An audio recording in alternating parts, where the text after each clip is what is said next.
This is Dalton and PB from Standard Capital, and we are talking today about what we learned funding a ton of hard tech companies at YC way before that was a thing. And so maybe start by telling the story of when the first ever hard tech company that I guess Sam recruited, which I believe was Ginkgo Bioworks. So yeah, what do you remember about that? At the time, it was a little bit crazy, right? Because YC for a long time was just known as like things you could build with a website. Yeah, it was consumer websites with a few goofy like gadgets. Yeah, like little doodads, gadget things. There wasn't a lot of hard tech. So yeah, that was kind of one of Sam's big innovations was actually recruiting a bunch of these great hard tech companies like Oklo, Rigetti, Helion. We actually had all three companies in one group. Yeah, we were their YC partners. Right. Yeah. And so, I mean, I think to me, actually, just looking back, one of the most exciting lessons was just that it worked, right? Like those companies, a bunch of them are actually public companies now. I have to admit, it's hilarious reading like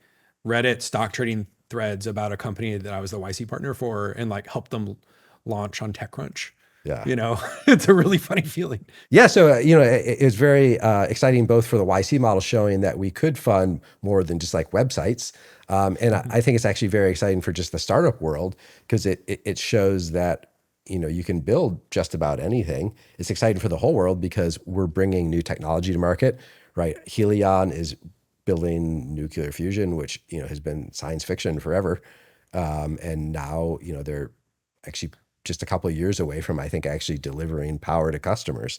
I remember at the time, to put into historical context, this was widely ridiculed. It was ridiculed by investors being like, what do these YC bozos know about this really hard stuff? Sam is the guy from Loop and, they got the Gmail guy and like, what does Paul Graham know? He was like an artist. What does he know about this stuff? And so certainly we were ridiculed. The companies were ridiculed to take such bad terms from YC. Why would you give these idiots that don't know anything about this technology a big ownership in your company in exchange for a very small amount of money? They're not even taking a board seat. Yeah. So there was we were totally ridiculed by investors. And then I think we were ridiculed by the wider market, which is none of this stuff is ever going to work. Basically, no one thought it was cool. And I even remember in the biotech industry, companies that chose to do YC were ridiculed by their peers to even do it. Yeah. So we were kind of taking it on all sides there. Why was Sam right? I think part of the reason is just because we actually got great founders. As always, our belief is a lot of it comes down to having the right people, the right level of ambition, people who are real builders. And so we're never the ones who are going to bring the technical expertise, right? If we have to tell you how to build the fusion reactor, it's not going to happen. But what we did help out with is everything else, right? Building a company and raising capital obviously is a huge part of it as well. So how do you actually build a company goes a lot beyond just like the details of the technology. And we've seen that again with actually BillionToOne is I think our most successful bio company that just went IPO earlier this year. And those guys are just super amazing because I can go back and look at their investor updates and they exactly laid out what they're going to do for years in advance. Like their investor update from, I think, 2020 said they were going to IPO in 2025, which I think is when they did, the end of last year. Yeah. So they precisely hit their goals and very impressive team. I could have never imagined how many of these companies would succeed. And it's counterintuitive, I think, where maybe one of them will make it, but the hit rate was incredible. And I wonder how much of that is that they were so unique. A lot of startup ideas, there'll be 100 people working on the same idea, or you'll be pivoting in the same idea space. But if you're going to build a quantum computer company, how many people have the qualifications to build that? I remember working with Chad Rigetti on his demo day slide. You remember this? This was your thing, right? And it was I gave him it was circles, and it was like set of people qualified to start a quantum computer company, set of people that want to start a quantum computer company, and he was the intersection of those two sets. Yeah, right, because it was such an academic field. Yeah. The Venn diagram was part of our demo day pitch for Rigetti. Yeah, and so again, I think there were so few people that could start companies like that it inadvertently was a moat. Yeah, I think counterintuitively, sometimes actually harder startups are almost give you a better chance because it's so much more inspiring, right? Yeah. It's more exciting and you have less competition. If you're doing something that's kind of like low ambition, there's a lot of other low ambition people who will compete with you at that activity. But if you're doing things that are completely outrageous, usually most other people are going to stay away from it. And obviously, like SpaceX is probably the most extreme example of this. Right. Took a real shot, not cranks. So if we take out the cranks, how many legitimate real attempts at doing space launch have been put forth in the past 30 years? Yeah, I mean, a lot of them more recently, post SpaceX. Well, now it's more. Now it's cool. Yeah, but 20 years ago, it was just pure insanity. Yeah. Right. And so I think that's part of why we saw so much success is it was rare.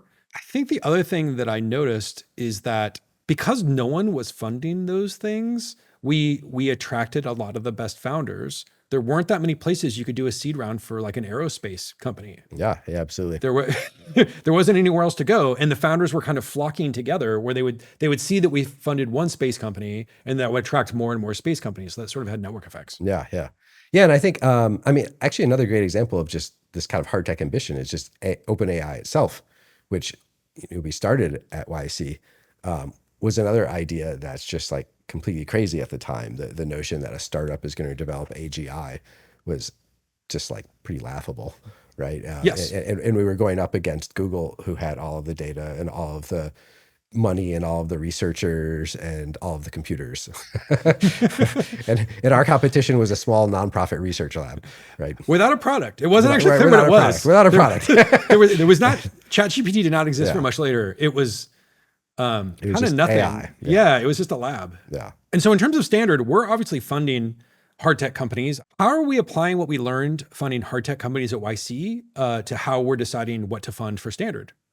It kind of comes down to the same rules of really great founders who have a lot of ambition and who have a path from here to there, right? You have to be able to see a clear path where we can deliver a product today, we can scale, we can raise a certain amount of money, we can prove ourselves as we go, and it isn't just a complete, we're going to do this thing and we don't know how. And I think the other thing that we're seeing already happen at a small scale is by bringing together people actually doing hard tech companies for real. The standard community is extremely valuable. Since it's not announced yet, I don't know if I'll say too much about this here, but we have some very credible hard tech founders that have scaled companies in the past doing new companies, and having them be able to compare notes with each other is super helpful because there just aren't that many peers that have built a late stage hard tech company. Yeah. Well, it's like the saying you're like the average of the 5 people around you, right? And so we want to bring together the most impressive 5 people to surround you with so that everyone kind of raises each other up. I have a few tidbits for hard tech founders that I've learned over the years. Number one, financing risk is real. And with a lot of more traditional software companies, you always have revenue and you always have growth and momentum. And that's how you raise money. But with hard tech companies, you don't have those things. But I think what this means in practice is you need a very sophisticated view of how much capital you need to make enough progress to get someone to give you more money. So effectively, your milestones are not revenue-based. They're what miracles you performed. Mm-hmm. And as a hard tech founder, you have to perform a miracle constantly. Yes. You have to keep performing miracles, and you need to choose the right miracles to perform to argue that you've made enough progress to raise a new financing. And that you have to think that way. And this is very different, I think, than the intuitive thing, which is to raise all the money at once.